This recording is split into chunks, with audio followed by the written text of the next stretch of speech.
if I'm in the right, if I'm in the wrong. Like, are they going to want to argue? Is this going to be like a battle? Yeah, we're going to duke it out on here, Franco. You're listening to the Nacho Kids Podcast, where we discuss all things step-family related. Real stories, real people, real help. Your hosts are the creators of the Nacho Kids Method and the Nacho Kids Academy Step Family Coaching Team, Lori and David Sims. Welcome to episode 191 of the Nacho Kids Podcast. Your life will never be the same after today. That is true. And David, I said podcast. I know, I heard you. Ha. We need to add a disclaimer. There is mention of abuse, molestation, and suicide in this podcast. So, this past weekend,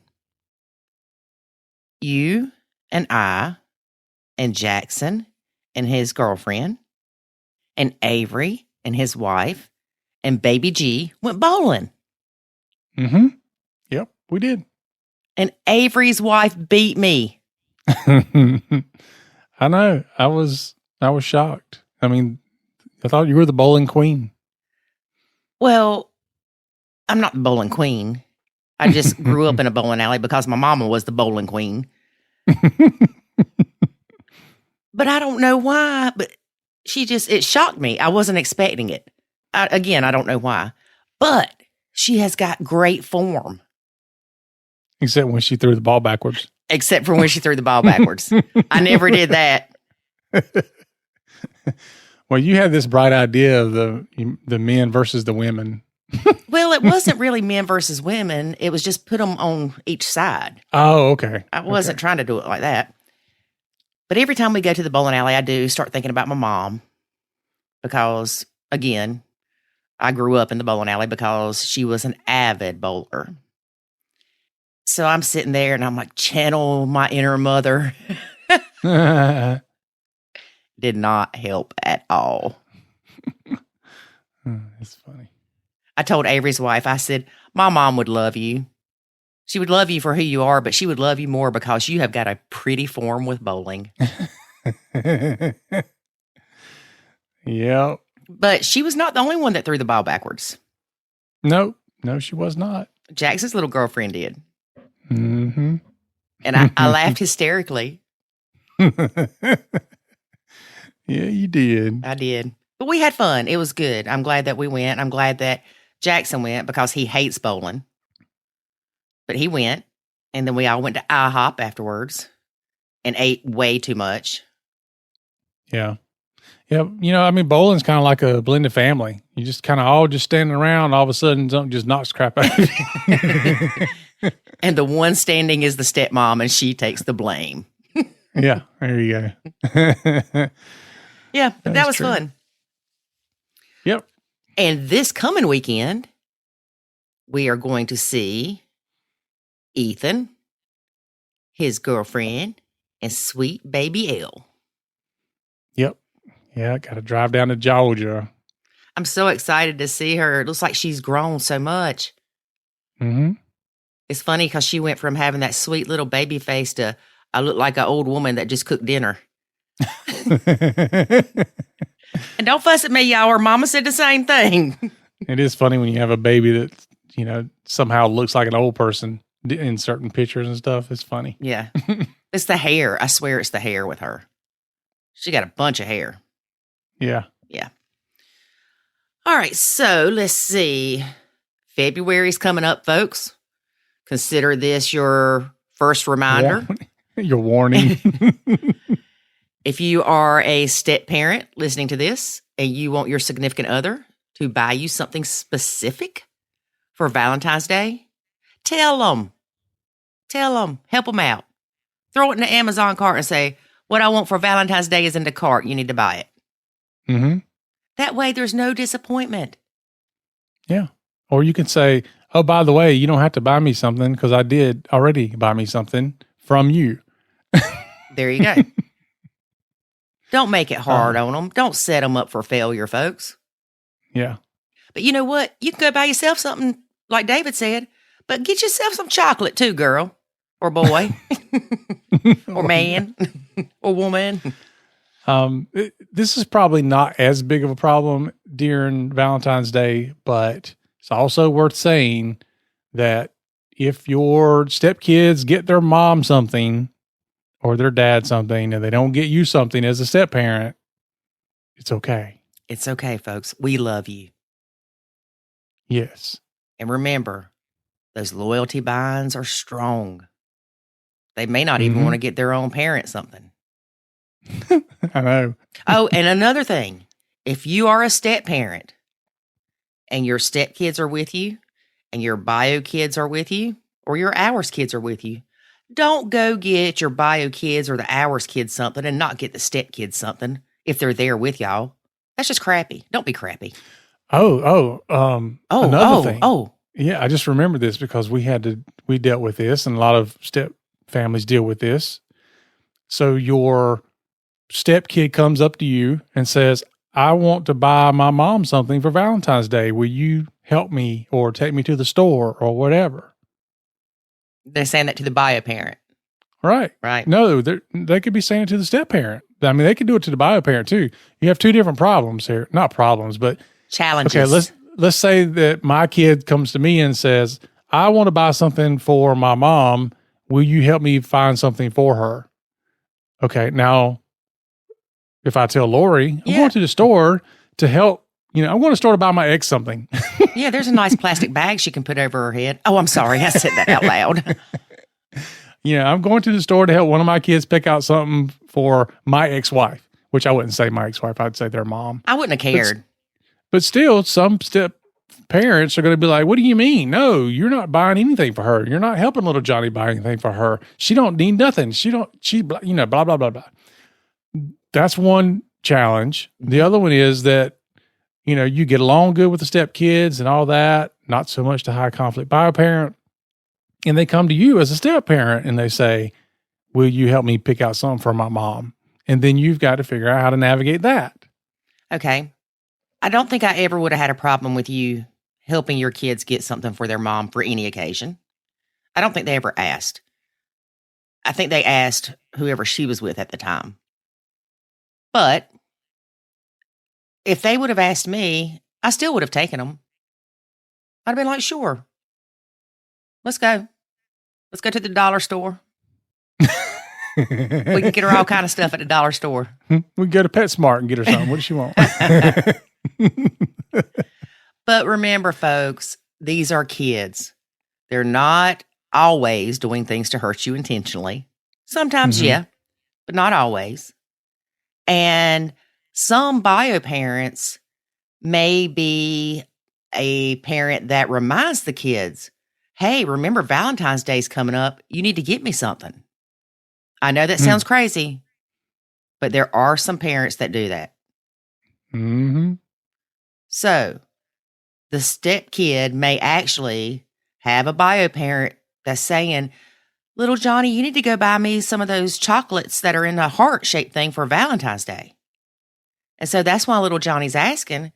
But then little Johnny doesn't get the other bio parent something, and the other bio parent can feel left out. Yeah. Well, I know that just during the normal times of the year, we often hear bio parents and step parents saying things like, I do everything for that kid. And then I didn't get anything. And then they bought their other parent something that is absent and doesn't pay child support and only sees them once every 6 months. Mm-hmm. I mean, it can happen, but you have to realize that that kid may feel like he or she did something wrong, and that's why the parent is not coming around. Or maybe they can buy some chocolates for the parent, and they'll get to see them because they bought them something. Right. So there's all kind of things that you really have to step back away from the situation and try to understand it, not as close to it. Growing up, we had a neighbor that was 2 houses down that had a greenhouse. I don't know if he sold stuff to other people, but he sold stuff to me. I would take my allowance, and y'all, I didn't get a lot of allowance, but I would take part of my allowance and go buy marigolds from Spurgeon Goodson. Spurgeon was his name. His wife would holler it out the door every day, Spurgeon! Anyway, I would go get those and I would bring them home so my dad and I could plant them together. I never bought my mom any flowers. Not that she cared. I don't know. Well, I don't know. Maybe that's why she hated me. Who knows? But that wasn't her thing. I never saw her planting flowers outside, but I saw my dad. So that was kind of our thing. But I didn't do it to hurt her. I didn't think, oh, I'm not going to get my mama something to hurt her. It never crossed my mind to get her marigolds. If anything, I would have got her some of that Calgon stuff we've talked about in the past. That Calgon take me away. She wished it would take her away. She probably should take you away. Well, that's probably more the truth. And no, my mama didn't hate me all the time. She loved me sometimes. She didn't hate me all the time. She loved me. She just didn't like me. She loved you in her own special way. Hey, that's what my ex used to say. Yeah. All right. Enough about all that. But we've warned you. You've got time. Oh, and one more thing. Don't go spend $50 on flowers from the flower shop for a dozen roses. Wait till the day after. They're like $20 then. Or just go by the cemetery. David, no. No. And I know some women love flowers. And if you're a woman or your man loves flowers and you want to get them a dozen red roses delivered to them on Valentine's Day, then do it. Don't you dare say Lori told you not to. Don't you blame that crap on me. Okay. Our guest today is Franco Zavala. Cool. Franco is, quote, quote, the professional stepdad. So when somebody says, are you a stepdad? He goes, I'm a pro. Professional stepdad. So I found Franco on an Instagram video, what do you call those things? And he was talking about nachoing. He said some not so nice things. So I reached out to him and I was like, hey, want to be a guest on our podcast to talk about this? Look, if you don't agree with nacho, I don't care. But most of the time, if you don't agree with it, it's because you don't understand it. Yeah. We often see that where somebody's like, I don't agree with any of it, whatever. And then you start talking to them, you're like, wait a minute, you're doing a lot of the things that we talk about within our methodology. And so for you to say you don't agree with it means you don't agree with yourself. Right. But I always like talking to these people to understand where they're coming from. It helps us. Yeah. Everybody sees life through their own lens, but it also helps me to understand what their dynamics are, because sometimes they don't agree with it because they're not in a dynamic where that makes sense. Right. We've said this often. If you would have come to us when we were having problems and you would have explained the Nacho Kids parenting style, I would have been like, no, dude, that's crazy. Yeah, we've been like, take that crack pipe somewhere else. Yeah. But the thing about, I remember when you sent me this thing with the video with Franco, and he made a comment about it was a coward's way out. Oh, I wasn't going to tell him what it was, but go ahead. Oh, okay. But anyway, he said something like that. And I remember my first reaction, like I wasn't mad or anything. My first reaction was, I wonder why he feels that way. Like is something he's either experienced, or maybe he had an understanding of it that wasn't accurate or something, because it's very strong words to come out with something that you just disagree with. Right. Like it was a little more than disagreeing, the way I felt. Well, it didn't hurt my feelings or anything. I've got some tough skin, thick skin, people, not just thick weight-wise.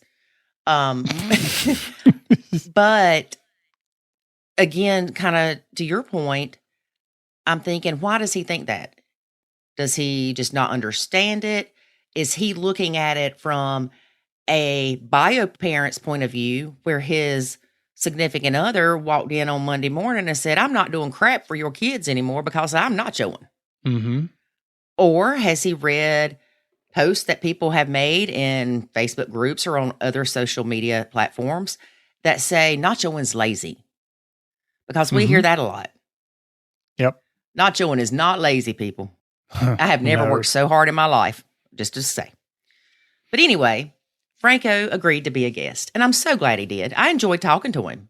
Yeah, I did too. And I'm always grateful for people that are guests that disagree, because that's a hard position to be in, because you know that most of the people are going to like, hey, will you be a guest? Because they want to argue with you. And, you know, we've had people turn down being a guest that disagreed because Or they're like, ghost I'm us. They'll talk smack about us, but they won't talk to us. Yeah. And I'm like, I just want to understand where you're coming from. It's not that you're wrong. It's not that you're right, but I just want to talk about it. And so he agreed, and I was glad that he did. And I think just like most people, they come on, they kind of have their guard up a little bit, you know, like, I don't know what to expect here. I don't want to be attacked. But we, you know, you'll see during the interview, absolute all respect in the world for him and his position in it. And he did something I wish a lot of people would do. They do their homework. Mm-hmm. Even though he did the video, which kind of got our attention, when we asked him to be on the show, he went out and did more homework. He's like, oh crap, I better check this out. Yeah. And he started asking around and reading more stuff. And some things took him down the similar path he was already on, and some things didn't.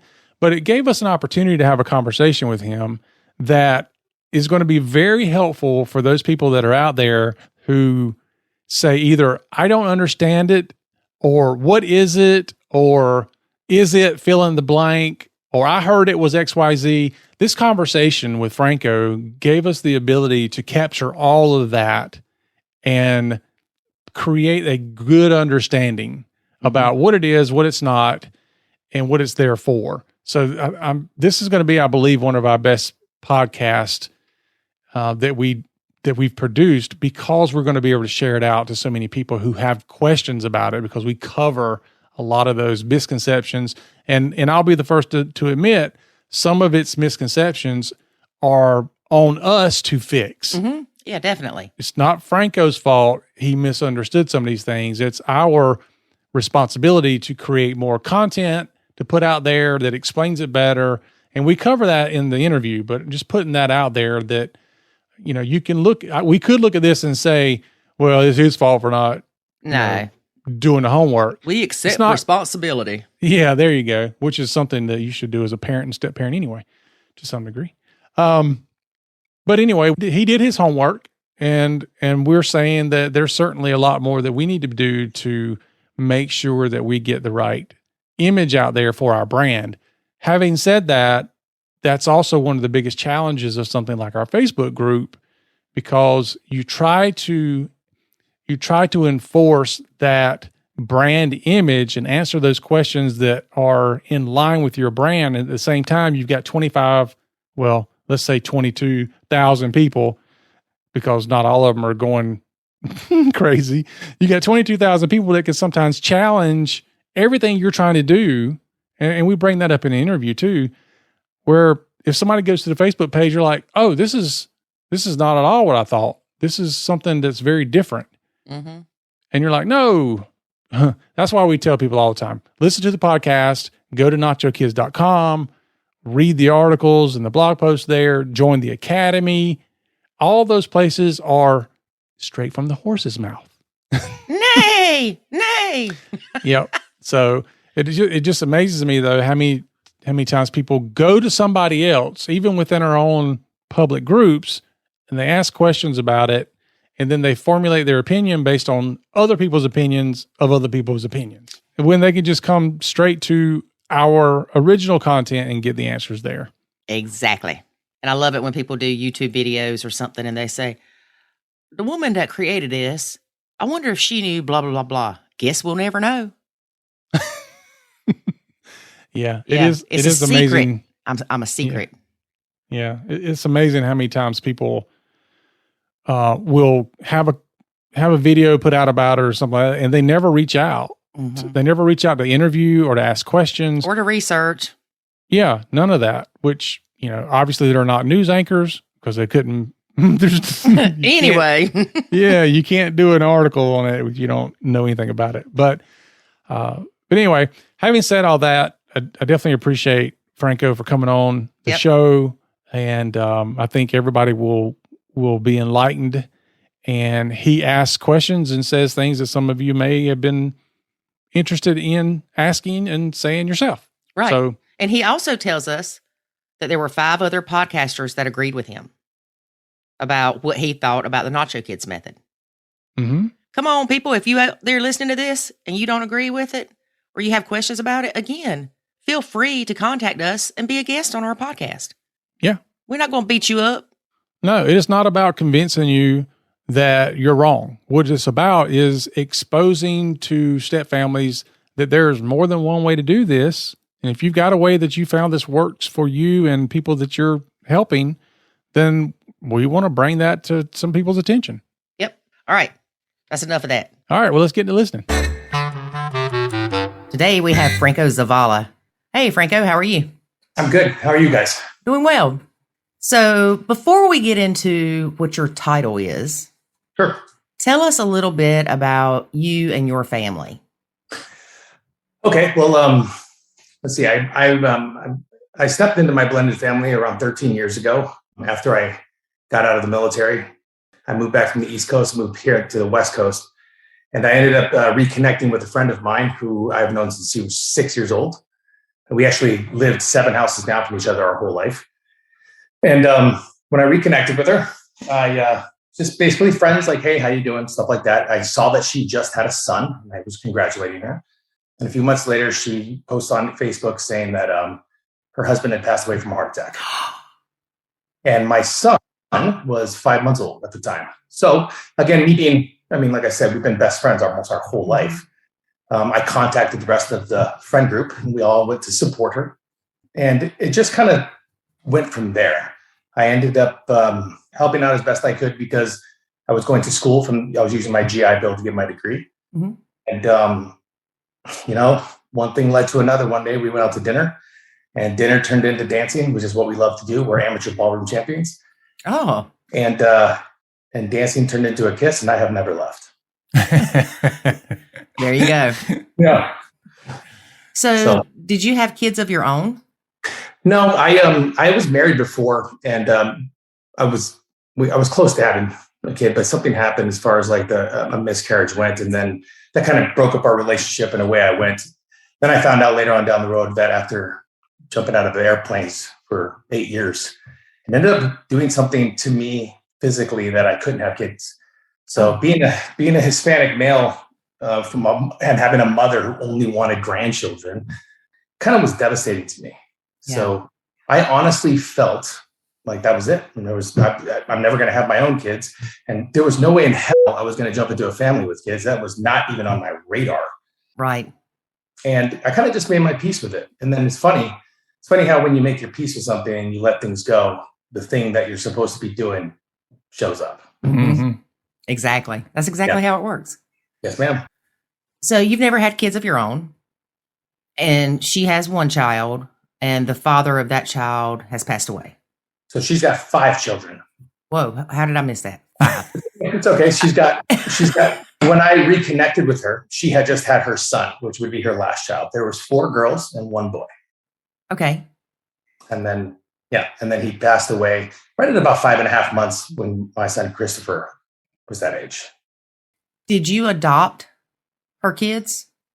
No, we went into, so as you know, when you step into blended families, other than having to deal with the bio parents or family members or even friends and neighbors who want to kind of interject their 2 cents into your relationship, our scenario was also dealt with the fact that her husband that had passed away had left in his will a chain of custody for the children and some of the money that was left over from the life insurance, that in order for the kids to get the money, they could never take the last name of any other man. This was literally in the contract. And I say it to this day, I really never knew. His name was Chris as well. I never knew Chris. I never met Chris. But he made sure that he cemented that lineage of his last name, or not his last name for the children, forever. And at first I fought it, meaning like I fought it with myself. I fought it with other family members, because let me tell you, the way that the chain of command worked, you would think that my wife would have been the first in line with the whole life insurance and taking care of the kids. Mm-hmm. But it wasn't like that. It was his father, his mother, his sister, his other sister, his two brothers, and then my wife. Oh, wow. Yeah, she was. It's funny too, right? Because she fathered his, she birthed his children. Right. Great mom. And then she finds out 2-3 weeks later, after, you go through the whole procedures of the death certificate and so forth, that she's the 7th on the list and she doesn't even have control of anything. So right off the bat, we were dealing with that scenario and relinquishing control. We probably dealt with it for almost 2 years. Wow. Yeah. Did y'all have to go through the family court system? No, we ended up going through, our lawyers together and kind of hashing it out in the room. And it's funny, at the end of the day, it was the dad. It was Chris's dad, who's now we get along fine. But then it was more of like, he didn't know if he can not only trust me, but to trust Janaea, my wife. And so the last thing he wanted to do was relinquish control. We found out later that the reason that he didn't want to was because he felt like he was losing his son. And if he kept that control, it's almost like he had him there still, in a sense. And we ended up going, like I said, through the legal system that we did go through was just lawyers in rooms, a lot of crying, a lot of yelling, a lot of back and forth.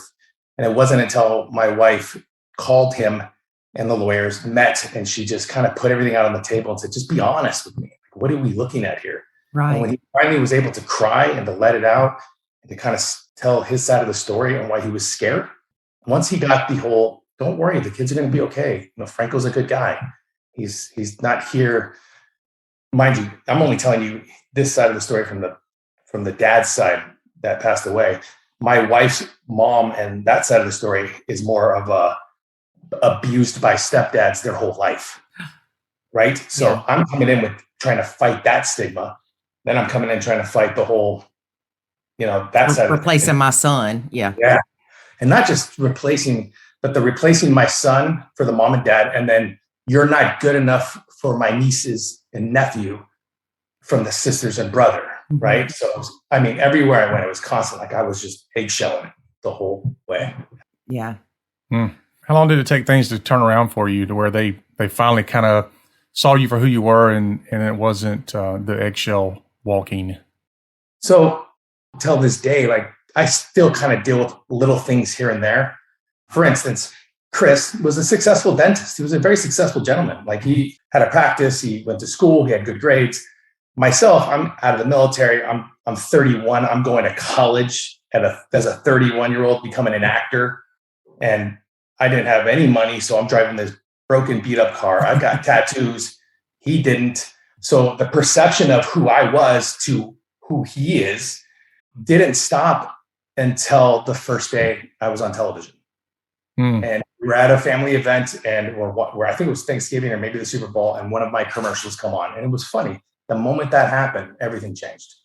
Everybody kind of stopped looking at me like he's in a business and in an industry where he'll never make it to, he can do this. He's good at this. Mm-hmm. And that was kind of like when I understood, I see what they needed. They just needed to know. At the end of the day, I believe that they just needed to know that the kids and Janaea were going to be okay. Yeah. So what kind of commercials do you do? Or what kind of TV stuff? So I do a lot of television commercials here for I did Walmart for a couple of years. I was the host for that for 2.5-3 years in Arizona. As a matter of fact, at that time, I was the highest paid commercial actor in Arizona. Oh, congratulations. Thank you. And it'd be funny. I would like to tell you that I'm a good actor or that I've studied with blah, blah, blah, but that's just not true. I'm just really good on camera, and I'm confident in my ability to deliver messages and products. So I do Walmarts, and then I do Peter Piper Pizzas, all the local commercials. I've done a couple of Cisco Systems commercials. And then I also made a movie and I sold it to Los Angeles, or to a producer in LA who ended up making it, and it was on Netflix for a few years. Awesome. Nice. Yeah. And it's about me, and it's about our situation. Oh, okay. Cool. Well, do you mind sharing the name of the movie? Sure. It's called Lift Me Up. Lift Me Up. Okay. Yep. You can find it now. You can find it on iTunes Amazon Prime, stuff like that. Okay.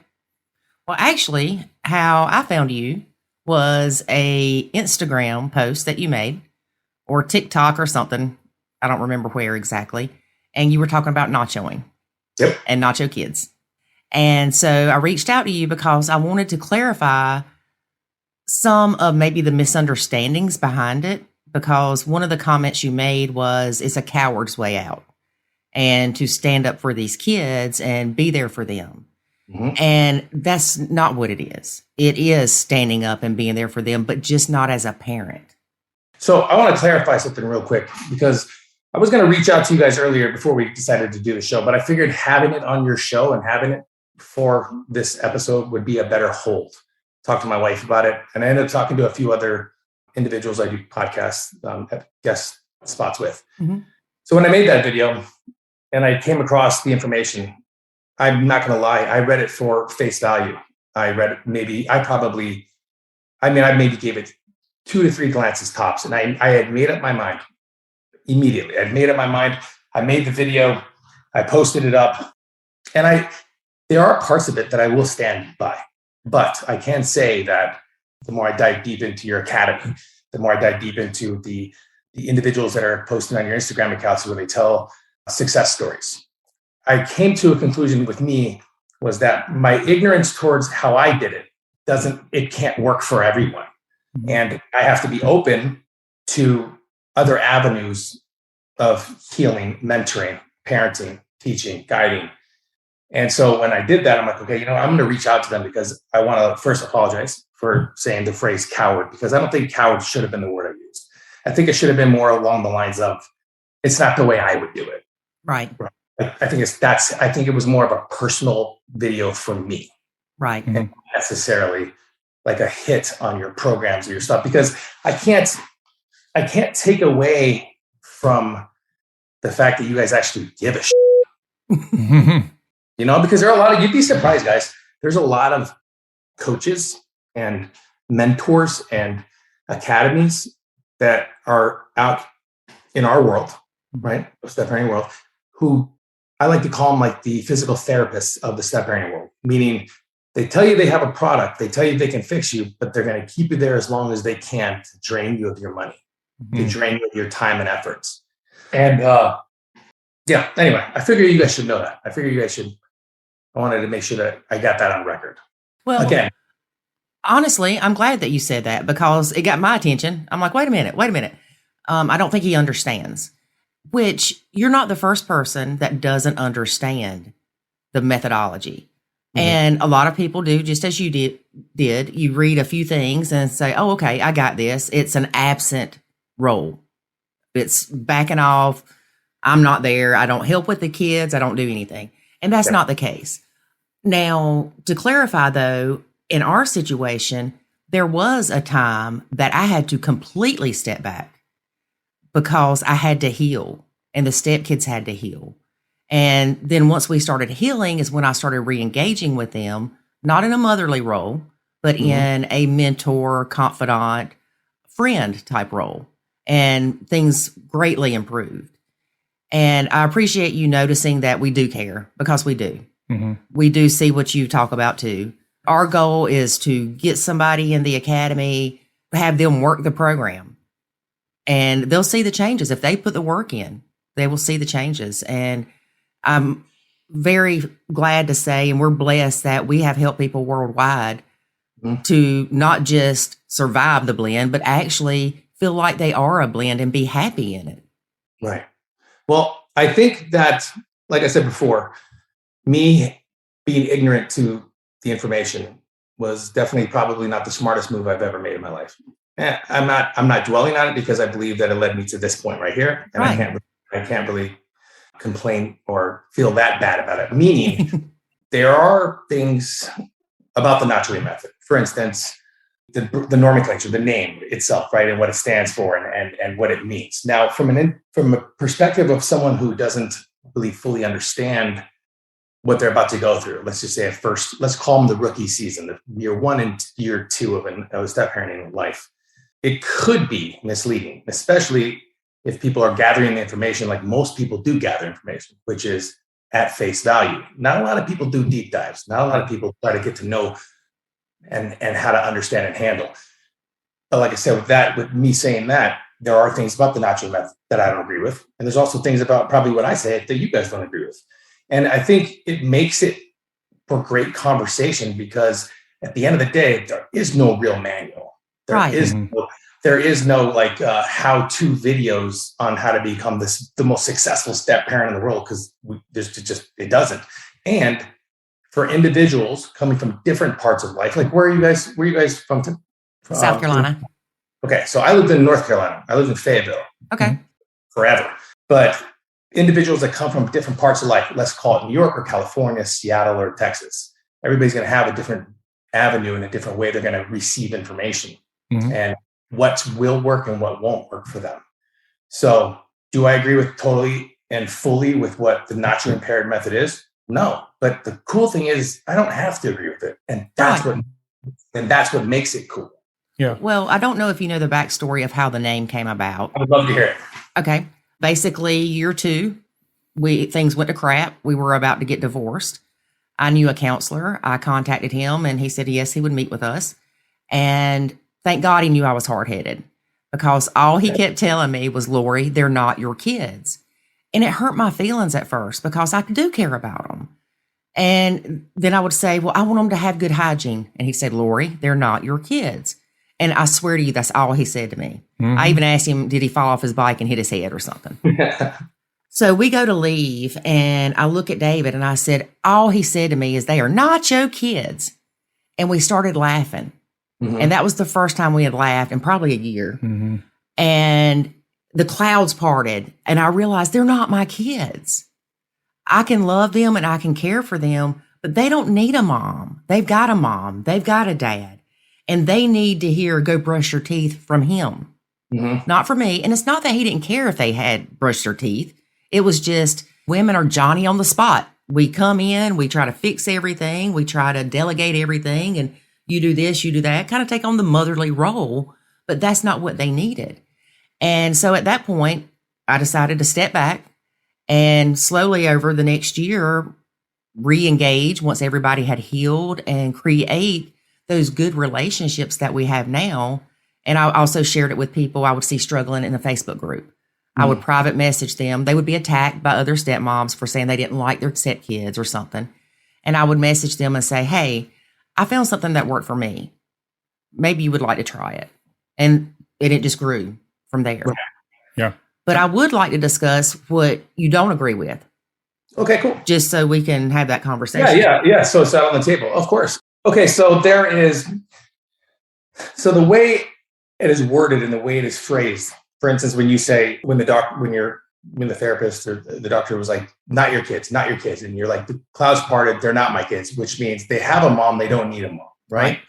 Now, I believe that there's a huge difference in the way you and I were raised as opposed to the way the kids are being raised today. Even like the kids just behind us, maybe one generation, which is when you and I got in trouble or when we got disciplined, Like it was a legit like fear. And I mean, I don't think I own a wooden spoon in my entire home. It don't exist here, right? Yeah. So when you're saying, when we say about like disengaging, I think that there's a huge difference between parenting and punishment.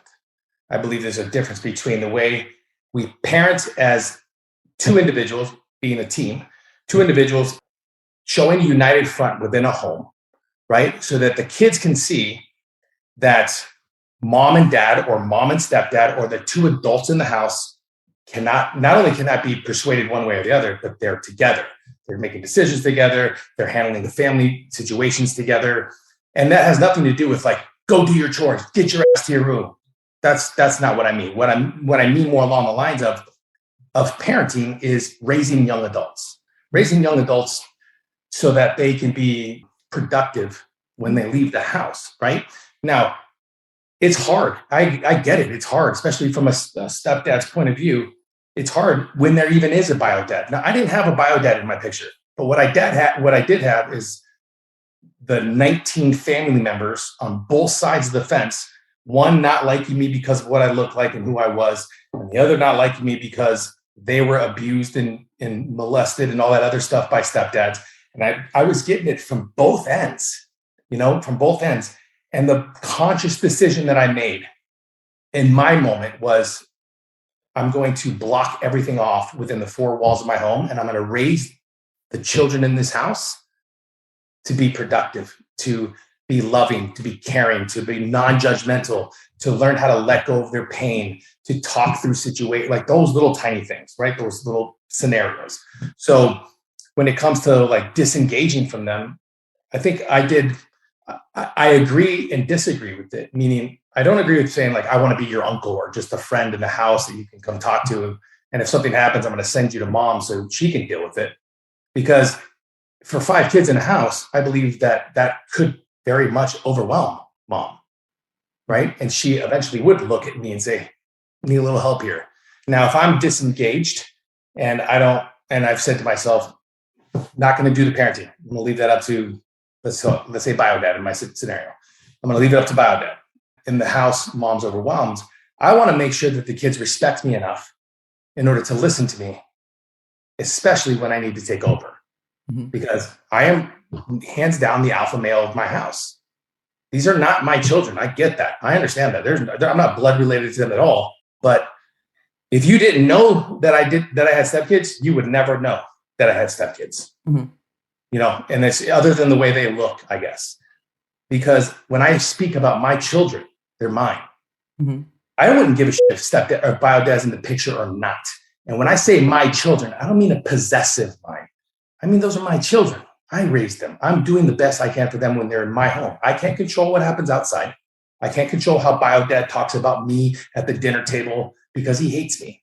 Mm-hmm. What I can control is I can make sure that when they come back into my home, that they know it's a safe place where not only can they open up, but they know that I'm not going to turn around and badmouth BioBear. I'm not going to stoop down to that level. Mm-hmm. So that's why I couldn't disengage from them at any point in time. I needed to make sure I was engaged, even if it was from a nonverbal point. Mm-hmm. Like you said before, you were there for them. You cared for them. Of course you do. You're a human. And I think you guys learned this. You guys had to take care of yourselves first. Like you guys, if you didn't take care of yourselves, nothing else would work, period. You guys had to work on your old demons. You had to let go of your old fears and bringing your old selves into that new relationship that you guys kind of took off on. Imagine if you would have brought in 3 years ago, the version of you, it still wouldn't work. So you asked me, what don't I agree with the Nacho? And it's just the whole, I guess it's the way it's phrased and worded. Like the disengagement or to be the uncle or to be the mentor in the house. When I believe that if you're raising young children, you're the parent, period. You're a parent. That's your job. That's your job. I wasn't a parent in the Army, but when I went to Iraq and I took 12 soldiers, those are my children. I was responsible for each and every one of them. And that's just how I had to see it. So maybe it's the way where I was from or how my life that I've been through, but I always have that Papa Bear instinct, which is to make sure that everyone in my home knows that they can come up to me and talk. They can share with me information. They can see mom and me on the same page, and that we're vibing and where our teamwork is just 100%. But they also need to know that in my house, my rules. I'm not going to scream. I'm not going to yell. I don't hit, and there's no wooden spoons, like I said. But if I speak, because of the amount of time I've put in with the kids by learning their love languages and by understanding how to communicate with them, I may not be dad biologically, but I'm dad, especially in my home. So that's really it. Other than the verbiage, I have no problem with Nacho. Zero. Like I said, my ignorance towards the information was that of itself, my ignorance. I'm man enough to say that. Well, one of the challenges we have, and this is what you're bringing up, is that the entire process that we bring, the methodology, it is very different in day one than, for example, day 365. Mm-hmm. And people don't come to us with their life at the 365-day level. They come with the day one level. Mm-hmm. And if I had to give it probably a poor analogy, it would be like if you go to a gym And everybody that walks in that gym has never touched weights before, or they've always worked out wrong, and they're overweight, and they can't walk on a treadmill, much less run on one. Yeah. That would be me. There's a. I hate them too. There would be a process to get people from day 1 to, let's say, day 60, which would be a very big difference in their life in a short period of time, because they've never done it, and they're finally understanding how to do certain things properly. And they're learning what works for them based on what they want their outcome to be. Because some people want to gain mass, some people want to be lean. It's a different outcome that they want, but it's very different. And then by the time you get somebody to just say 6 months into that workout program, what they were doing around day 1, you're like, don't do that anymore. That was for day 1. Day 60 or day 360 is different. And you can't do the same things you were doing then. And so for us, the challenge is, when you start talking about disengaging, is if we're going through the process with you and we're 1 year in, we're not telling you the same story about disengaging as we did on day 1. It's very different. And so that's the challenge for us, is that because people come to us usually at that day 1 mark, it can often sound like we're telling you to do that from now until the end of time. That's what I'm saying, guys. That's what I'm saying. Right. And that's not right. Yeah. And that's the information for me. And not only me too, because after I made that video and then you reached out to me, I, of course, reached out to other people. I'm like, okay, guys, I need to know if I'm in the right, if I'm in the wrong. Like, are they going to want to argue? Is this going to be like a battle? Yeah, we're going to duke it out on here, Franco. You know what I mean? Like, are we just going to go back and forth saying, I'm right, you're right? Because I wanted to make sure that I get information. So then I reached out to 5 other podcasters that do kind of what we do, step parenting. And I just asked them their point of view. And all 5 thought like I did, which is about the information that we see for what it is, right? And how the information is delivered. The way you just explained it, if I had, and maybe it is out there, but the way you just explained it, if I would have seen that version of it the first time I saw Nachoing, I would have been like, oh, well, that's exactly what I would do. You see, I do instead of disengaging, my thing with what I tell people to do is go all in on the kids at all. Like, the kids shouldn't even be in the freaking scenario in the beginning. You need to work on you first, buddy. Like, it has to be about you. You got to fix your problems. Don't try to, you're not a parent yet. You still, how can you try to parent children when you're still holding on to this freaking, what's the word I'm looking for? You have scars from the past. Mm-hmm. Oh, and then mom just went through hell, right? Not only does she have to let a new man in the house, but now she's got to learn to trust, and she's got to learn to forgive and all that fun jazz. So that's what I do. I talk about working with me, and then the whole us, which is you two, which is the marriage. And then you go to the kids. And even when you get to the kids, I say, it's nonverbal. I just want you to listen. They're going to tell you what they want, but listen, don't try to do anything. Don't try to force yourself upon anything. And I believe that's exactly what you guys do now, based off of what you just said. Right. About the day 1 and day 365. Watching your video, it could have came across. Now, I did not research anything. I'm not going to say I did. I just watched that clip. And it came across to me that you were one that you came in and, by God, you were dad from day 1. Whereas that's not the case. And again, that's not what you're saying, just like the disengaging, or we actually prefer to say stepping back, because disengaging a lot of times is sounds like you just completely checking out. And people relate it to ignoring. Yep. Yeah. You don't ignore the stepkids. I mean, if the kids ever asked me, hey, can you hand me a cup? And I'm standing right there, of course I gave them a cup. I mean, it's not like you just completely ignore Go ask your dad. See if he'll come here and get you. I don't hear you. If they did say, can we go to Mama's, then I'd say you need to go ask your dad, or things like that. But something that a lot of people don't understand too is we were in a bad spot. Oh, yeah. And I can't tell you how bad things were, but I will tell you that the doctors thought I had pancreatic cancer because of the stress that I was under from what we were going through. And so... Well, real quick, tell that story real quick, because I don't know from an outsider's perspective. Like, I wouldn't have known that you were going through such pain in this process that, I mean, you almost gave yourself. Oh, it was horrible. I had, it seems like it kind of happened overnight, but we know it didn't. Yeah. And it was to the point nobody wanted to come home. David's kids would call him and say, has she left yet? Their goal was to get me to leave. Now, we also had the bio-mom influence, the in-law influence, the sister-in-law influence. So we understand that part too. Yeah. And it was just, everybody was miserable. And they would feed off each other. So for instance, with having 4 kids, he has 4, I have 1. A set of triplets is included in that 4. So you've got a gang, literally, that's trying to split us up. And they were doing a really good job. Yeah. And so anyway, again, I got sick. I thought I was dying. I honest to God felt like I was. And I even asked David one day, I said, do you wish I would die? And he was like, no. No, I just wish you'd leave. Yeah. Calm down. Well, but that's where we were. I understand. Yeah, I understand.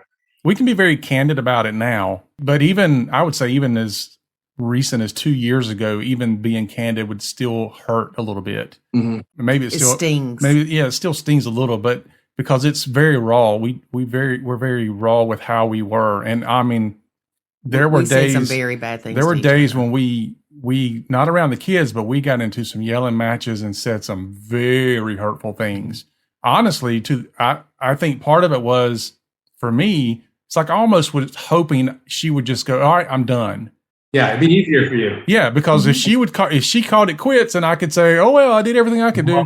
Yeah, I tried. right. And so one foot out the door. Yeah. Right. And so honestly, I was like, let's just get this over with and be done with it. Like, this is not going anywhere except down the tubes. And like, I want you to be happy somewhere else, because you're not going to be happy here. Yeah. And then and honestly, probably the reason we're still together is because of her, because she came home one day and she goes, will you go and to a counselor or to our church or somewhere and talk to somebody with me?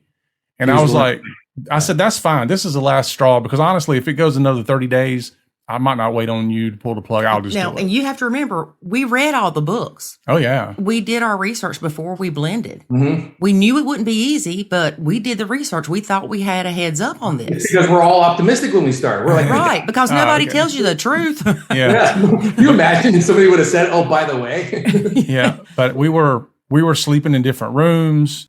Guys, I brought alcoholism into I was an alcoholic. Eesh. I mean, the Army made me an alcoholic, hands down, 100%. I mean, the military taught me a lot of stuff, but I brought into this family alcoholism. Mm-hmm. I thought that I could parent like my father and drink secretly like my mom. Yeah. While trying to connect with 5 kids and be in a relationship with my wife. No. Mm. No. Yeah. Matter of fact, guys, long story short, I got arrested in front of all the kids once. Ooh. Yeah. So, yeah, not fun. I get it. Yeah. I totally get it. And I honestly, truly believe that, like, you guys are light years ahead of me. I just started this. Like, I'm only 2 years into what I'm doing. And I've only started talking about it after 12 years of doing this. I didn't even know that this was a thing until I tried to search out stepdads who talk about this. Mm-hmm. And lo and behold, men don't like to share shit. Yeah. Mm-hmm. So I'm like, all right, I guess I'll start talking about it. Yep. I can't stress that any other way. Like, the way things are worded in your curriculum make me not want to agree with you. Mm-hmm. That's it. What's the word? What's the best way to say this? It's like, when you have to explain something to somebody and they look at it and it's like, oh my God, this is totally overwhelming. I do not want to even look at this. It's just going to be too complicated. And then when they finally just sit down and explain it to you, you're like, oh, like okay. Algebra. Yeah. Like algebra, like just like math. You like, you see all these figures that have to be moved around, and then you have a formula to it. Here's the solution with the formula, and you're like, oh, the formula, got it. But since the formula wasn't delivered in the beginning of it, and then to give me some sort of like I feel comfortable with that information, it was a complete overwhelming. And so for me, when I see complete overwhelming and information that I don't agree with, or words that I don't agree with, then I immediately it's like, no, I'm good. I don't want to look at this. Right. I'm through with it. So the way that you guys have explained it, you don't do what you do on day 1 and day 365. Mm-mm. I wish that was, and again, I'm not telling you how to do your curriculum. You guys are doing just fine without me. But if it was delivered in the way that you said it earlier, in the more simplistic way, I guess, I don't think anybody would ever kick back to what you guys do. Because like I said, I checked with 5 other step parents that do shows, and they all down the board, just based off of the information that you can receive in the beginning. You're like, no, that's not what I would do. You kidding me? No way I would disengage. No way. Like that's their theory. That's the way they think. Well, I'll tell you, in the beginning, if someone would have came to us and said, this is what you need to do, we'd have been like, you're crazy, because it's the complete opposite of what we've read. And it almost even goes against nature. And when I say that, because motherly women come in and they want to mother. So for me, it was hard because I do have that motherly instinct, but I realized that, again, the stepkids didn't need that. So I almost had to have 2 split personalities. With my son, I raised him. I told him what to do. And with them, it was more of being an influencer. And I remember one of the kids, we've had him on the podcast, and he said that at work, they had tried to get me to lie to a customer, and I refused. And I said, you can fire me. You can do whatever, but I'm not. I'm not doing that. I'm not lying to them. And the kids heard me tell David this story. I wasn't even telling them. But he said that did something to him to where he feels like that he needs to tell people the truth and he needs to be honest. Oh, cool. And a lot of times, too, I think people misunderstand parenting versus adulting.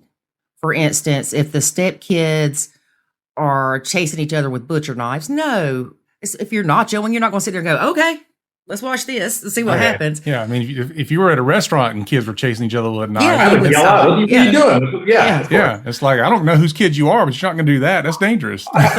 We always say you don't Nacho safety. You don't ever Nacho safety. But even to the degree of if the 2 stepkids are beating the snot out of each other, I'm going to intervene. Even if I'm Nachoing, I'm going to say, whoa, y'all need to take a break, split up, wait till your dad comes home, or, whatever. But you're not going to sit there and let them hurt each other. Right. Yeah. Right. So I have a question for you guys. Like when I refer to my kids, I don't think I ever use the word stepkids. Ever. They're just my kids. Like, even when, like I said, when I talk about them, when I refer about them, when I speak about them, you would never know unless you asked, you physically said, wait, are those your real kids? And I'm like, oh no, those are my stepkids. They don't look like you, Franco. They got blonde hair, blue eyes, and they're pale skin. They got green eyes. They're 2 of the kids. I'm pretty sure they're going to have to never go in the sun ever again. My son, but then my other 2 daughters sort of could probably pass off as mine, and they'd make a joke about it. My 3 youngest call me dad. My 2 oldest call me Franco. Doesn't bother me even a little bit. Like never thought twice about it, because when they refer to me to their friends, like on the phone, they'll say, hey, can Stephanie come over? I'm like, yeah, that's fine. Hey, my dad says you can come. And in my mind, I'm like, yeah, like it's a cool feeling still. Like this, hear my even oldest daughters do that. And one of my daughters is married, but it's you were saying when mothers come in and you want to be like the nurture and the mama bear and stuff like that. For dads, we come in, especially if we haven't done any research on what we're doing. And the immediate reaction is, why isn't everybody respecting me now? Why don't you guys value me now? I want to know why everybody's not listening to every word I say now. I'm the man of this house. And a lot of mistakes are made that way.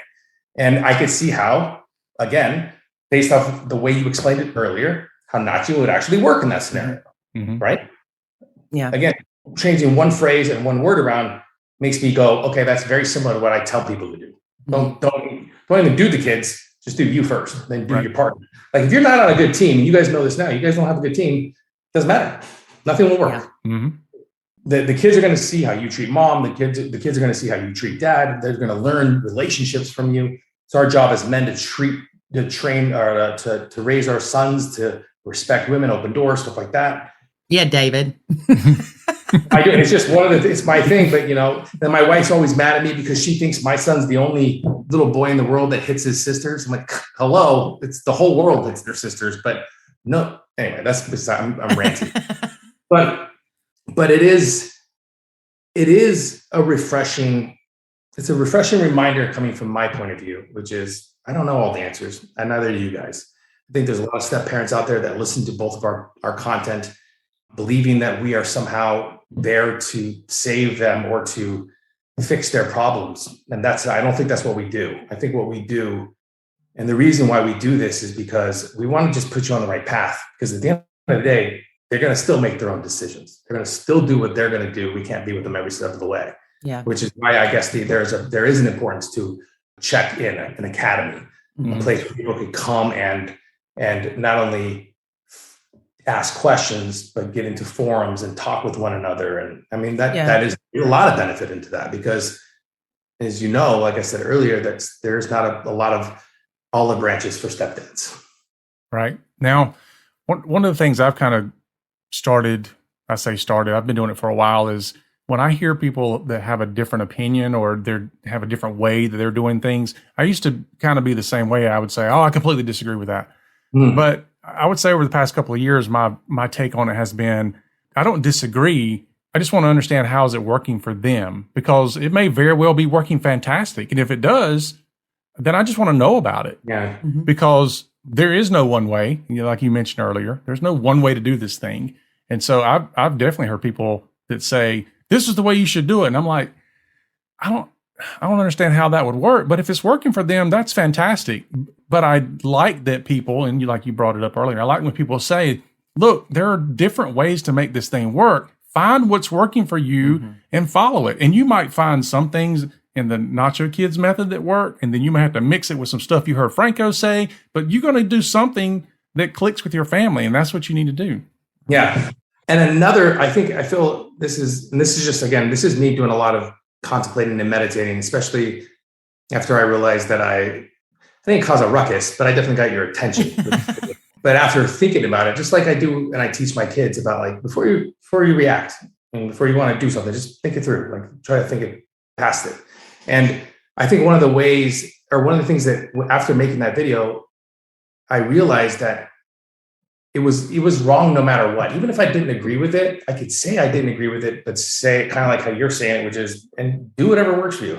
Because at the end of the day, the last thing I would ever want to do is deter from somebody from trying something new because I have an opinion of it. That was not the right thing to do, And I think, and I don't want to take away from that, especially from what you guys do. This is what you do. My last thing I want to do is take away from your impact on your circle of influence. That's not right of you. Well, when Lori showed me the clip, and I only saw the little bit part of it where I think you said it was a coward's way or something like that, my initial reaction was, I wonder what happened to him that gave him that impression. Like, were you exposed to something, and I don't know that you were, where you got that impression from somebody? And the reason I say it that way is because there are sometimes people unfortunately, they use our methodology as a weapon to say, I'm nachoing, and they completely do check out, or they say, or they douchebags. Yeah, or they ignore the kids, or they're mean to the kids, and they do that in the name of nachoing. Yeah. I can see how you can make that a weapon. That's for sure. Yeah. We had one lady, I'm going to nacho the stepkids in showers. I'm going to cut the hot water off. Yeah, you don't understand. Nachoing is let them take a shower and leave them alone. Yeah. Or if they don't pick their stuff up off the floor in 30 minutes, I'm throwing it all in the trash. Oh, yeah. Oh, my gosh. Dude. And our Facebook group is off the chain, and I know it is. We try to rein it in, but it has helped a lot of people. So that's why I won't shut it down. But sometimes I'll have to tell people, you're not nachoing. Well, that's my way. No. That's like going to Weight Watchers and coming home and eating a German chocolate cake and saying, well, this is my way of Weight Watchers. No, you're doing something completely different. And don't say you're doing Weight Watchers. That's right. Or like going to Weight Watchers, getting a lap band surgery, and then coming back and saying, look what it did for me. Like, yeah. How that happened, Yeah. I think when you said something has happened to me, I think what it is I've been doing this for a while now, and I get a lot of emails and messages from moms, not even from stepdads. That's the crazy thing. A lot of the messages that I get are from the moms going, hey, I have no idea how to get him to communicate with anybody. He doesn't want to talk to me. He's shut off. He's closed down. And I've dealt with a lot of them that I would reach out to, down the road after I give them a little bit of advice or ideas. And they're like, oh, he left, or it didn't work out. And then it just irritates me, because why did you get into that relationship in the first place? Like there are a lot of men out there who will get into these situations because their pride won't allow them to say no or to say, not for me, or they'll stay in it for 3 years when they know they should have got out at 6 months. Yep. Or they get into the blended family relationship. They start off their journey, but what they did is they got they left one shoe and it's got the door propped open in the back. So just at the sign of panic, they can go and they're not tied to it. So it irritates me because I know the effect that it has on the kids just from me being here. Like I used to be really hesitant to speak about their dad. I don't know why. I never knew the dude, but for some reason, it's like I almost had a vendetta with a ghost. No, I don't know why. Like it was the stupidest thing in the world. And now I freely talk about him, and I encourage the kids to learn about their father, right? And it wasn't until I kind of like let everything go, and then after you just said what you said, what kind of got me there, what brought me to the point where I said it's a coward's way out. I think it was just me yelling out at every one of the douchebags that just poisoned the well, and then just left. One of the things that we tell people when they join the academy, if they are 1 foot out the door, this isn't going to work. Mm-hmm. You cannot have the thought process of, well, if this doesn't work, I'm going to leave. You have to be all in. Come hell or high water, you are going to make this work. Because if you feel like there's an out, yes, it's easier to leave. Right, it is. And I'll tell you, and I've said this before, thank God I sold my house when David and I got married, or I would have left. We probably had a place to escape to. Yeah. Yeah. One of the things that when we were going through this, he said, maybe you should move out and you and Jackson get your own place. And then we kind of start over, figure out a different way to approach this. I knew if I left, I wasn't coming back. Right. I wasn't going to uproot my son again. I wasn't going to live in this podunk town. Sorry, anybody that lives in Lancaster. What part of South Carolina? Lancaster. Is that? I only know Myrtle Beach. It's just below Charlotte. So Lancaster touches. It's an old mill town. So I would never live here if it wasn't for him. But really, it was more of, I think, uprooting my son. I didn't want to do all that again. And I love David. There were days that I questioned that. And there were days that he questioned it. But it was when we decided that we're going to do this Nacho thing. This is our last ditch effort. And we are going to make this work. Then it took away a lot of when you have bad moments, you feel like it's the end, because it's not. And a lot of times people react to small arguments or disagreements and they panic and it gets escalated because they feel like that the other person's going to leave. Right. Well, if you feel like that you're in this together, then you're going to say, you know what, that was a pretty bad argument, but we're going to be okay. Yeah. And you talk about it and learn to talk about those things. If nothing else, we've talked about this before, we are thankful for what we've went through because it made us stronger as a couple. Our kids saw us fight for our marriage. They saw that, look, they're not throwing in the towel. They are fighting for this. They're going to make it work. You talk to them about it? Oh, yeah. Oh, yeah. Yeah. We've had 3 of them on our podcast. Mm-hmm. Cool. And a lot of times people say, well, what about these stepkids that you nacho? They're going to grow up and need therapy. And we kind of giggle because my stepkids are like, yeah, Lori Nachoing was the best thing she could have ever done. It allowed us to get to know her. And now there are certain things I still don't engage with because it's not my place. I'm not going to get into certain things with them.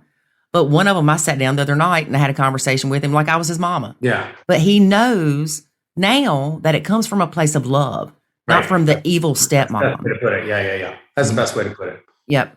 And Nacho was born out of love. At the time, it wasn't love for my stepkids. It was love for David. Mm-hmm. And so it really bothers us when we see people using it for bad, kind of like the internet. You can use it for good or you can use it for bad. Yeah. But if you're a douchebag, we can't help you. I never thought about it, like the whole weaponizing it. I never thought about it until you just brought it up. Oh, but yeah. I can 100% see how an individual can use that as a scapegoat to get out of literally not only every responsibility, but for taking any responsibility. Oh, yeah. Monday morning, I heard this thing called Nacho. I'm not taking your kids to school anymore, and you need to find a way to pick them up. And we're like, what are you doing? Yeah. Common sense, people. Do you deal with a lot of people that do that? It's few and far between, but we've had some. They're so headstrong, they're not even open to the concept. They just thought, this is a way to help me get out of what I don't want to do. Whereas what you need to do is sit down, figure out the things that cause you stress. What are your triggers? Identify those. And then talk to your partner and say, look, it stresses me out taking these kids to school every morning. What other options do we have? Right. And then talk about it together and figure out what's going to work. Yeah. And you know, you got to look at that term stresses me out. Like you can't just say it stresses me out. It's got to be something that is your top 10. Yeah. It's got to be something that like, this ends badly. When I take the kids, it stresses me out. Yeah, exactly. Cause that, you know, I'm not doing laundry. I'm not doing dishes. Matter of fact, I'm not even getting out of bed because it stresses me out. It's Monday morning. I'm doing more. So, you know, you gotta use common sense. And I understand common sense is not so common anymore, but it is that you got to use common sense. You got to learn how to communicate, which is the hardest thing for people to do with another human being is communicate. Yep. And when you put people in a relationship where communication can be critical and it can have an outcome that is very good or very bad sometimes. That's why I think oftentimes men just shell up because it's like this is going to end up badly if I bring this up. Right. And so, and I tell women too, be careful because oftentimes you're training your guy to keep his mouth shut because when he brings something to your attention the first time and you bite his head off, you've just told him, honey, don't come to me with this crap anymore because I'm going to bite your head off. Right. So, you know, you got what you trained him to do. Yep. Do you guys have a version of the nachoing for marriages? Yeah. What you're just saying? Like, I mean, what I mean by that is, I mean, I get how you use it for the kids. Makes sense. Mm-hmm. Right. Do you have it in a version for the couples for the first 2 years? So that's funny you'd say that. It's all about the couples. What you'll find out as you start going through the process is most people that think they're having problems with stepkids, they're not. So you see where I'm coming from, right, guys? What I mean is you see, I'm on a podcast with you. I've done research on you. And the question that I have is still wrong. Mm-hmm. Like I'm still off. Well, I hate that. Not you guys about the fact that I can't figure it out. Not you guys. It's right. Like, no, why don't I understand that? Like, why can't I connect that? Well, it's not that you're wrong. It's that, or why you can't connect it. We gave this away a while back. We did the Nacho Kids boot camp. Part of the boot camp is you identify the issues you have with the stepkids. Throughout the boot camp, the next few days, you realize that, you know what? It's not my stepkids. It's what their bio parent lets them do. So that focus shifts from my stepkids are hellions to my husband's a piece of crap because he won't parent his kids. And then you have to go through the, wait a minute, he's not a piece of crap because he won't parent his kids. There's guilty parent syndrome. He doesn't know how to parent. There's all these things. So it teaches you to realize the dynamics that you're dealing with and to change your perspective. My stepkids were going through a lot. I didn't know and I didn't care because my life was upside down. Right. But in hindsight, I'm thinking they're leaving here and they're going to their moms and she's saying bad things and they don't want to come here because I'm telling them do this, do that, do that. And their mom don't even do that. She lets them do what they want to do. So you change your perspective. And I say this all the time. It has helped me tremendously. I nacho Walmart. Okay. Walmart stresses me out. The aisles aren't wide enough. People want to stand around and talk and I want to get what I need to get and get out. Yeah. I do not go to Walmart anymore because I don't have to. I found a way to avoid Walmart and it lowers my stress. Same thing with people riding your butt, driving down the road. Used to, I'd be like, you get ready to eat the butt end of a Honda, tap your brakes a little bit. It pisses you off, right? Now I just pull over. I'm like, have a good day. You ain't stealing my joy because that's what it's about. It's controlling how you let things affect you versus trying to control things you can't control. Yeah. Well, the other part of it too, Franco, is, and this is a challenge for us, is that even though we're providing coaching and help for a relationship, people aren't looking necessarily for that. They're coming in going, I have a problem with my stepkids. Right. Yeah. And if I told you right off the bat, Dave, it's the first video you ever saw of me, I'm telling you it's not your stepkids, you'd be like, no, it is my stepkids. Mm-mm. So you have to bring them in with what they think is the problem, and then you lead them to what the problems really are. And I always say when they realize it, they'll go, wait a minute, it's not the stepkids, it's my husband. I'm like, woo, round one, you just completed. Now let's go to the next level, because a lot of times they will begin to look at their boyfriend or husband or whatever as a bad person, or I just don't find him attractive when his kids talk to him like that. You didn't fall in love with him because of how he parented. Right. Your relationship with your significant other is almost separate than their relationship with their kids. It's like a Venn diagram. You overlap just a little bit. And your relationship with him, your relationship with them, your relationship with your own kid, and they just kind of overlap. And then you have to change the focus and then say, wait a minute, David might be doing this because he only sees his kids every other week. And he doesn't want to be hard on them right before they go to their moms or put them on restriction for the whole week they're here. Right. And so it's understanding the dynamics and why it's so hard. Mm-hmm. It's funny you say that whole, if they come to me in the beginning, I tell them, hey, it's not the kids, it's somebody else. It's, I think I've said this about 5 or 6 times when a stepdad or I make a video about it. My whole process is always like, everybody's always trying to look for the bad guy, whether it's bio parent, whether it's the kids, whether it's the family members. At the end of the day, if you break it down all the way to its core, the common denominator is always you in that scenario. If you do the math, the denominator is you. And until you change that denominator and simplify it, you'll never be able to get the math right, ever. And it's hard for people to admit they are part of the problem. Mm-hmm. Yeah. I've actually had a lady or several ladies reach out to me. How dare you take responsibility for what was going on when y'all were struggling? Look, I got a big mouth and I'm a heavy presence. And I was the squeaky wheel. Everything was running fine until I came in and tried to change things. Yeah. And I mean, David admits his part in it, but I did have a big role in it. And remember, I was in such a bad place and I thought everybody wanted me to die. And I was kind of looking forward to it if it happened. But when I realized, wait a minute, I'm part of the problem. Yeah. I could have taken that and went suicidal. Okay. Or what I did was say, wait a minute, I can fix me. And it's not that something's necessarily wrong with me as much as it is the way I'm looking at things and the way I'm reacting to things. I would come home and have a great day at work, go to put something in the pantry and there's an empty cereal box. It would drive me insane. I mean, really, it would just spin me for a loop. I'd be mad for 2 hours. That's stupid. But you got to feel your emotions. I'm not saying suppress them, but set your timer on your phone. Give yourself 5 minutes to be mad about the cereal box. A minute and a half in and you're like, this is stupid. Yeah. Especially if you focus on the fact that you're being stupid. Right.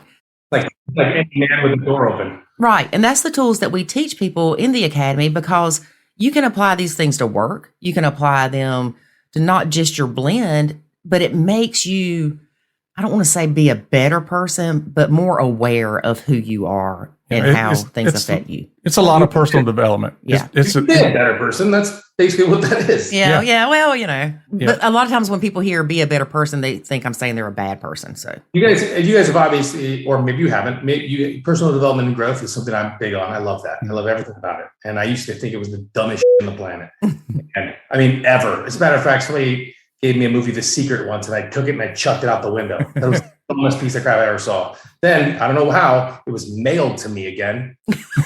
And this time I broke it. I'm like, why do people keep sending me this crap? I'm mailing one.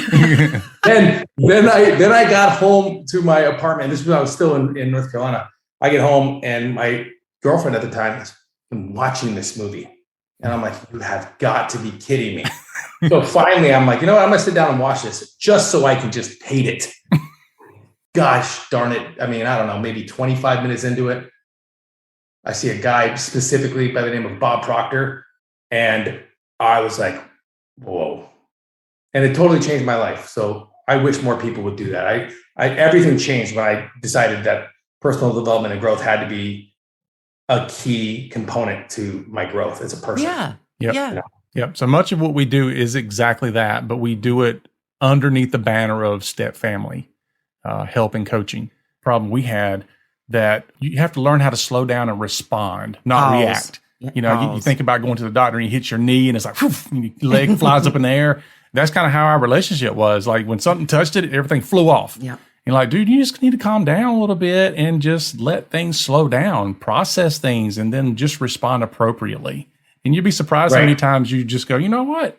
This is not as big of a deal as I thought it was. Or it doesn't make me as mad as you did before. I'm able to just look at it and go, okay, she snapped at me, but something else is going on. This is not about me. Mm-hmm. She's upset about something. Let me go to her and say, is something bothering you? Versus going, what the heck are you doing talking to me like that, woman? Yeah. You know, it's a very different response. I think you when you said right now that react and respond. So I've been doing personal development and growth since 2006. That's when I think I started. And I've been doing it every single day since that day. And I can say with full truth to myself that even though I do all the work and I have all this stuff and these books and these motivations, all this stuff, you still are going to backslide. I think the difference between people that have worked on themselves is that when they do backslide, because they will, when they do react instead of respond, it's the work that you've put in before then that will help you get to your end solution much faster. So where most people will sit for 30 days in their mental jail, we take an overnight stay. Right. And then the next morning we're out. But I bring that up because, like I said, I've been doing this for many years and I still reacted in the scenario with the video that I made instead of responding. Yeah, Franco. Hey, let me just tell you, if you would have talked to me, if we would have had a podcast the next day, this would have done very different because I would have done no thinking about it. As a matter of fact, I'm pretty sure I probably would have just never got on, right? Mm-hmm. And not because I'm scared, but because I was like, this is not what this is what I believe. That's what they believe. They're going to stay in their lane. I'm going to stay in mine. Yeah. And I'm not arguing with you about it. Right. And then when I really broke it down, it's like, I might not agree with them. Cool. I don't understand it fully. All right. But by making stuff like that, or by going against something that somebody else is teaching, I'm taking away from the knowledge that they can be delivering based off of a theory that I have because I didn't fully understand the information because I reacted instead of responded. Well, I really am glad that you did the video because me too. We need to know why there's such a misunderstanding and what are we saying wrong or what can we say differently? Is it that we need to go live more because I don't like being on camera, so that's part of my issue. But maybe if we do show more of a presence, besides a blog that gets bumped down every time that I put another one out, to just refresh people of what this truly is and what it is about. Yeah, I mean, you bring up another problem, which is the more content you put out, the more it dilutes. When you put something out there like what we're doing right now, like we're putting this out there and there are people who are going to learn from this podcast. But we also have almost 200 podcast episodes out there that, so it gets diluted over time to where it's harder to find that content. Yeah. I think one of the big steps that you guys have started doing that because I might have been against what you guys said and against what you guys believe because I didn't agree. Like I said, I didn't agree with it. But I also am smart enough to follow and I'm smart enough to learn and I'm smart enough to pay attention. And one of the things you guys are doing lately, as opposed to what you were doing before, is the Nacho Parenting wins. The ones that you post into the wins. It's a smart idea because you're actually seeing a win from an individual that is going through the same process that some people are going through. The only thing I would change about that is I would probably ask some of your core hardcore, like people that have followed you from day one, to make a 15, 30-second video on that. Instead of saying it on a banner post for Instagram, I would have it as a video of a woman or a father or whatever, specifically saying how this helped them and why they should, and why, it's not even, here's the thing too. People don't agree with what you do fully, just like they're not going to agree with what I do fully. But my answer to a lot of them is, look, you've been doing it your way for the past 35 years. Do it my way for 6 months. And then at 6 months, if you just do it my way, if it doesn't work, I can't help you. There's nothing I can do. You're never going to change. And I think that's with the content that you guys put out. It is so, again, it's the name itself brings question to what we do. And then just the name itself, I'm not telling you to change the name, but the delivery method for people like myself, the people that are finding you, if we could see more, like if I saw another stepdad talk about this in a way where I'm like, oh, okay, I get that. Maybe I need to look more. And then away I go. Right. They're reading it. Because if I'm reading it, remember, ignorance is bliss. If I haven't fully done my research, or if I have decided to react instead of respond, the words itself are going to be like, nope, I'm going to make a video calling them cowards. Well, you know how hard it is to get men to share stories. And we have an issue. Most of my guests on our podcast are anonymous because Really? yeah, they're just normal people that are in a blend and they're struggling, or they nacho or they don't. You don't even have to agree with nachoing to be on the podcast, but it's just all things blended, parental alienation, stuff like that. But it's rare that we find a normal average person that is willing to use their real name. Yeah. Well, you also have to remember that some of these people, the other side of the family, their exes, they'll take some of that content that they produce and they'll use it against them in court. Yeah. Yeah. Well, I had one guy that's in England, and the court system threatened him that the podcast needed to be taken down because he bashed the family court system in England. And he messaged me and he's like, I hate to ask you this. And I'm thinking, what are they going to do to you? What if you tell them I won't do it? But I didn't want to go through all that. I was just like, right. Okay. Yeah. Well, they probably would have filed an injunction against you to get it down. Yes. If you think about it, my dad told me something one day and I stuck with me forever. He said, son, never underestimate the predictability of stupidity. I like that. So if you say, what are they going to do? My answer to you is probably a ton. Yeah. Think about the publicity though. Yeah. That could work. Guys, I gotta be honest. It's refreshing. This is a refreshing interview, and this is a refreshing talk. And more important, I think it's important for people that are listening to your show and listening to what you do. I think it's important for people to remember that having a different opinion, good, bad, right, or wrong, if it gets you to where you're trying to get to.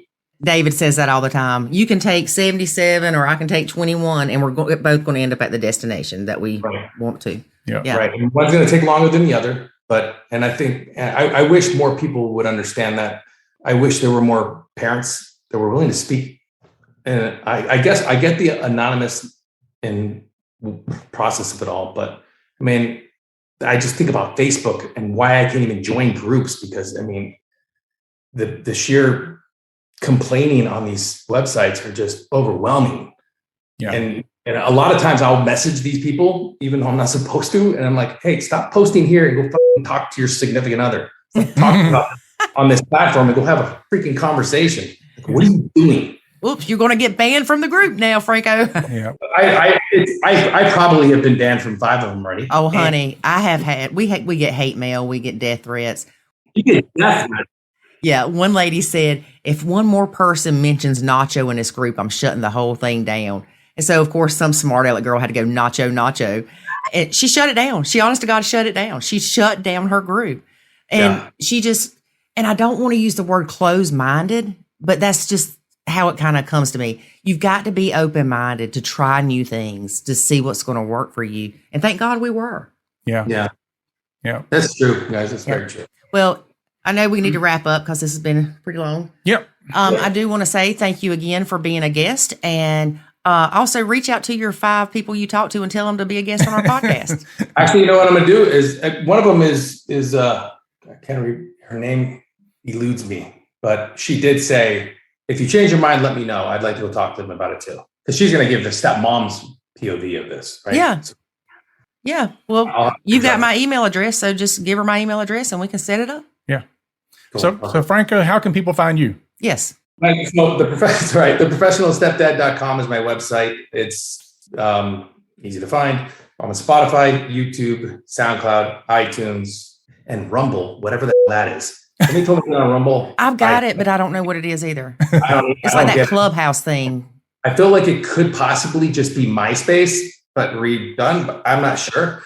But those are the platforms that I'm on. And I'm also beginning to I'm starting to write for Step Parent Magazine, just different types of blogs. Other than that, you'll just find me, like I said, on the platforms that I said, on the shows that I do. I'm trying to put out a show every single day until the 31st.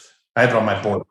And the best thing is you can do commercials for yourself. Guys, I thought about, I'm not shitting you. As a joke one time, I had a product on my desk and I did a small, like, we're sponsored by this person, and I was going to keep it in there. I didn't because I'm afraid that they would make me pay them, I guess. I don't know. See, I don't understand all that because you're showing their product. Yeah. Maybe they'll send you like a gift card. Yeah. But then I got to think about it. Never underestimate the predictability. That's right. Yep. But it was great having you on, Franco. I appreciated it. And thanks for coming on, not knowing what this was going to be like. Cause I know some people are like, oh, they're going to, argue with me. And it's never what it's going to be for us. We're not bringing anybody on to argue with them or try to embarrass them. It's just about trying to understand. And so I appreciate you doing that. It's a great way to put it. The understanding of different POVs is the best thing we could do. So you guys, I appreciate you guys having me on, and I wish you guys the best. Just keep doing what you You too. Stay in touch. Okay. You will. I definitely will. All right. Thank you. Bye-bye. One of the things that Franco suggested was that we post more wins that people experience from the Nacho Kids method. Mm-hmm. It's hard, though, because people don't want to share their dirty laundry. They don't want other people to know that they've been struggling in their blend. They're private. Heck, I'm private. I never thought I'd be on here telling y'all my life. Never. Yeah. If you would have told me at any point in my life prior to us doing this, Lori, you're going to be doing a podcast and you're going to tell everybody about y'all's struggles and you're going to just lay it all out on the line, I'd have been like, you are cray-cray. Because, like, I don't even post crap on Facebook, y'all. Yeah. Yeah, it's always been one of our challenges because we do get testimonials and we do get those wins. A lot. But it's often either it comes in anonymously or they say, I don't want you to use my name. Right. And we both know when it comes to marketing stuff that people want to see an image of who it is or the name. Otherwise, it just looks like it's made up. Now, I'll cross my heart and hope to die. We never make up stuff. Please don't die. Yeah. Because Nacho Kids will die if you die. But we don't make up or fabricate any of the content or the testimonials or anything. It's all real. But it is a challenge for us because we want to use that to show the success people are having. But we've had more than one person, especially marketer, that comes to us and they say, you really need to use their name and their image and things like that. That's what you do in marketing. I'm like, I get it, but we can't do that. There's a lot of anonymity that has to happen around what we do to protect the privacy of those individuals. Oh yeah, definitely. But anyway, I am trying to do more videos of myself. Yeah, that's her New Year's resolution. Do more videos. I'm trying, folks. I'm trying. Y'all help her out. Give her some confidence. Yeah, I remember one article that was written about us. I don't remember which magazine or whatever it was at the time. And somebody said something about the picture of all of us in the beginning. We all got the white shirt sitting down. Photoshop. Yeah, it's like it said, does anybody else feel like her head's just plopped in the middle of that? Because my hair's so dark and all this white's around me. It does. It looks like my head is photoshopped in that picture. Well, somebody said that. Somebody was like, oh, yeah, this picture is completely photoshopped. And I'm like, oh, my God. I laughed so hard at that. It was hilarious. Because when I saw that comment, I'm like, no. And I looked at the picture. I'm like, oh, my, they're right.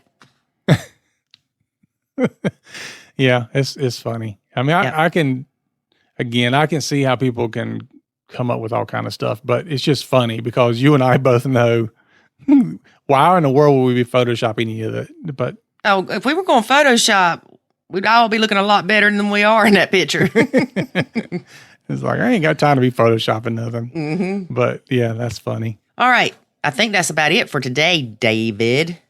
Yep, it is. All right. So thanks for listening and be sure to join us next week. And if you want to share your story and help others by being a guest on our podcast, come on. Don't be afraid. Shoot me an email at Lori, Lori, at nachokids.com. There you go. And you can be completely anonymous. Completely anonymous. We can't do the voice changeover thing, though. We could, but... No, that would be horrible. Hello. I got 3 stepkids. I know. I watch some of these shows sometimes when they do that. I'm like, I can't even understand that guy. Well, that's why we had the closed caption on the TV now. Oh, okay. All right, folks.